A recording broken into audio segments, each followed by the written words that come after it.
హైదరాబాద్కు చెందిన స్వర్గీయ దోమలపల్లి గోపాల్ స్మారకార్థం ఆయన కుటుంబ సభ్యులు మిర్యాలగూడలో పేదలకు అన్నప్రసాద వితరణ చేపట్టారు. లయన్ మాషెట్టి డైమండ్ శ్రీనివాస్ ఆధ్వర్యంలో డైమండ్ బేకరీ ముందు అన్నప్రసాద వితరణ కొనసాగింది. బద్మాషులు సినిమా ప్రమోషన్ కోసం వచ్చిన యూనిట్ సభ్యులు అన్నప్రసాద వితరణలో పాల్గొన్నారు.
ఈరోజు దోమలపల్లి గోపాల్ గారి జ్ఞాపకార్థం ఇక్కడ అన్నదానం చేయడం జరిగిందండి. అన్నప్రసాద వితరణ.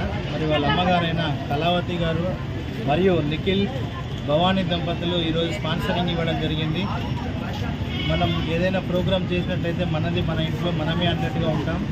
చాలామందికి అవసరమైన వారికి కడుపు నింపిన వాళ్ళ వద్ద ఒక మంచి సదుద్దేశంతో లేడీస్ క్లబ్ నుంచి చేయాలనే ఆలోచనతో వారు మనకు ఫోన్ చేసి స్పాన్సర్ ఇవ్వడం, మరి దోమలపల్లి గోపాల్ గారి ఆత్మ శాంతించాలని ఒకసారి శ్రద్ధాంజలి ఘటిస్తూ కనీసం 200-300 మందికి ఒక ముద్ద అన్నం పెట్టినప్పటికీ కూడా మనకు ఎంతో